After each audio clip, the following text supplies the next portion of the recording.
Voice, आज की आवाज। सरकार जहां जमीन के घोटालेबाजों पर नकेल कसने के लिए तमाम तरह की योजनाएं तैयार कर रही है और उन पर अमल भी हो रहा है, तो वहीं अब इंदौर के रजिस्ट्रार कार्यालय पर भी भ्रष्टाचार के आरोप लग रहे हैं। दरअसल यह आरोप इंदौर के ही एडवोकेट सूरज यादव ने लगाए हैं। गुरुवार दोपहर को शहर के एमओजी लाइन स्थित इंदौर जिला पंजीयन कार्यालय के बाहर एडवोकेट सूरज यादव धरने पर बैठ गए और पंजीयक कार्यालय पर भ्रष्टाचार का आरोप लगाते हुए मोर्चा खोल दिया। सूरज यादव ने बताया कि इंदौर जिला पंजीयन कार्यालय भ्रष्टाचार का अड्डा बन चुका है। यहां पर मकान, दुकान, प्लाट और खेती की जमीन की रजिस्ट्री की जाती है और प्रत्येक दस्तावेज की रिश्वत यहां पर तय है। वहीं साधारण सा एक दस्तावेज पर भी 2000 रुपए अनिवार्य रूप से रिश्वतखोरी के रूप में लिए जाते हैं। वहीं विजिट रजिस्ट्री होने पर 5000 रुपए अत्यधिक शुल्क वसूला जाता है। सूरज यादव ने कहा कि प्रत्येक उप पंजीयक के द्वारा घूस नहीं लेने पर आवेदक की रजिस्ट्री रोक दी जाती है। तमाम तरह के नियम वड़ंगे कानूनी बाधाएं बताकर लगाए जाते हैं। एडवोकेट सूरज यादव के अनुसार उनके द्वारा रामनगर छोटा बांगड़दा की रजिस्ट्री उप पंजीयक एमओजी लाइन कार्यालय में प्रस्तुत की थी, किंतु उप पंजीयक विकास जैन द्वारा अनुचित राशि की मांग करने की बाद उक्त राशि अदा न करने पर पदाधिकारी द्वारा रजिस्ट्री न करने का इनकार आदेश पारित किया गया और कहा गया कि उक्त जमीन सीलिंग के ऊपर रोक दी गई है। उक्त सरकारी जमीन खतरे की है, जबकि महानिरीक्षक पंजीयक भोपाल के स्पष्ट आदेश है कि बिना न्यायालय के आदेश के कोई भी रजिस्ट्री 2 की 3 नहीं की जाती, जो आदेश उनके द्वारा बताया गया।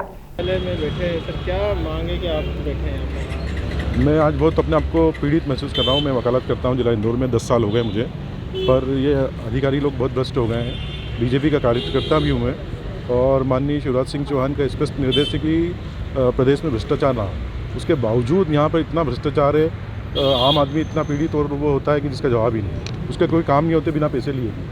आप खुद बीजेपी के कार्यकर्ता ही बता रहे हैं और आपकी ही सुनवाई नहीं हो पा रही है, तो फिर आम आदमी की किस तरह से यहाँ पर तो ये आपको सोचने का विषय है। क्या समस्या आई है आपको? क्या बेसिक? मैंने एक पक्षकार की रजिस्ट्री कराई थी, उसको सरकारी बता के इन्होंने रजिस्ट्री रोक दी, निरस्त कर दी। फिर मैंने अपील करी, अपील पीपी शुक्ला जी के यहाँ करी। विकास जैन साहब ने रजिस्ट्री निरस्त कर दी थी। फिर मैंने पीपी शुक्ला जी के यहाँ जो वरिष्ठ हैं अपने जिला पंजीयक, उनके पास मैंने अपील करी।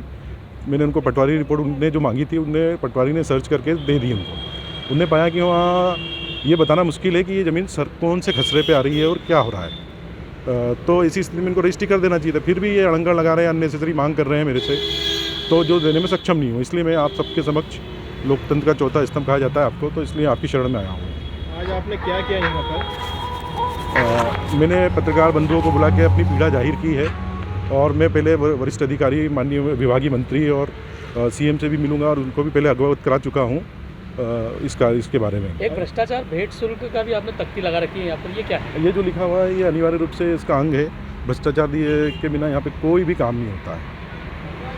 यानी कि सीधे सीधे आपका आरोप है यहाँ पर पैसा नहीं रहता है? और मेरे को भी भ्रष्टाचार के लिए प्रताड़ित किया जा रहा है। मैं देने में सक्षम नहीं हूँ जो मांग कर रहे हैं राशि 1 लाख रुपए के करीब, और इसके कारण वो रजिस्ट्री रोक दी गई मेरी।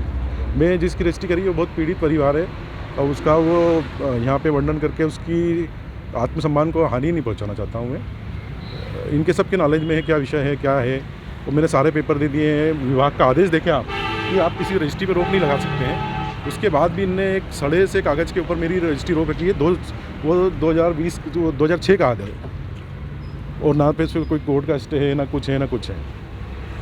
अखबार की प्रति भी लगा रखी है, आप अपने उससे क्या कहना चाह रहे हैं? अखबार देखिए, आप देखिए करोड़ों रुपए का टैक्स देती है जनता। देखें आप 95,000 रजिस्ट्री पंजीकृत हुई है यहाँ पे। एक रजिस्ट्री पे आप 2,000 रुपये भी भेंट शुल्क समझें तो कितना रुपया होता है। ये तो मैं थोड़ा कम पढ़ा लिखा हूँ, इसे फिगर आउट नहीं कर पा रहा हूँ। ये मैंने आपके ऊपर छोड़ रखा है, ये देखें कितना होता है। और फिर भी आप देखेंगे कि अभी अंदर जाएंगे तो ना तो जनता के बैठने की व्यवस्था है वहाँ पे, ना पानी की व्यवस्था है, ना बच्चे को दुग्ध पान की व्यवस्था है, ना कोविड नियमों का पालन किया जा रहा है। इतना करोड़, आप खुद ही देख रहे हैं कि कितने करोड़ रुपए की राजस्व दे रहा है डिपार्टमेंट। और सबसे बड़ा दुख मेरे को इस बात का है कि बीजेपी। वहीं मामले में उप पंजीयक विकास जैन ने कहा कि उन्होंने न्यायालय के आदेश के मुताबिक कार्य करने की बात कही और कहा कि मुझे जो भी कार्रवाई करनी थी मैंने जिला पंजीयन संचालक के मुताबिक कार्य किया है। नहीं हुई है, उनने आपके आवेदन दिया रजिस्ट्री का, तो क्या कार्रवाई हो रही है? ये मामला मेरे यहाँ लंबित नहीं है। मुझे इस पर जो भी कार्रवाई करनी थी मैंने करके जिला पंजीयक महोदय के यहाँ भेज दिया है। मामला वहाँ पे लंबित है, आप बात कर सकते हैं। बाकी जो उनका कहना है कि जो उन्होंने ऊपर अपील की होगी, उनका आदेश है कि भाई ये रजिस्ट्री नहीं रोकी जा सकती, उस पर आप क्या कहेंगे? देखिए, रोकी जा सकती नहीं रोकी जा सकती वो मैंने लिखित में आदेश किया है और आगे का कार्रवाई के लिए अग्रिम न्यायालय में लंबित है।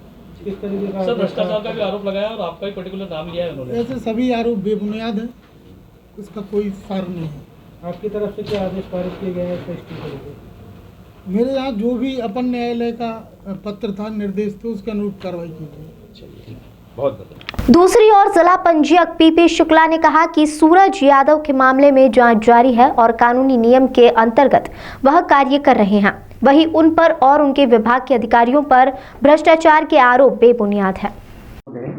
अतिशेष भूमि सीलिंग की जो अतिशेष भूमि थी उससे संबंधित एक दस्तावेज प्रस्तुत किया था, जिसे हमारे सब रजिस्ट्रार ने रजिस्ट्रीकरण अधिनियम की धारा 71 के तहत इनकारी का आदेश पारित किया है और दस्तावेज पंजीयन से इनकार कर दिया है। उसके विरुद्ध इन्होंने धारा 72 में मेरे समक्ष अपील की है।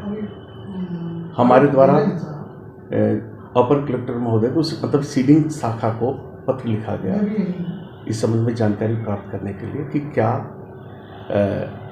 वो सीलिंग की ज़मीन है या नहीं है। तो वहाँ से ये रिप्लाई आया है कि चूँकि मकान बने हुए हैं और मकान के आधार पर वो ज़मीन की एग्जैक्ट जो वो स्थिति है नहीं बताई जा सकती, मतलब किस सर्वे नंबर में है, इसलिए वो स्पष्ट रिपोर्ट नहीं आई है।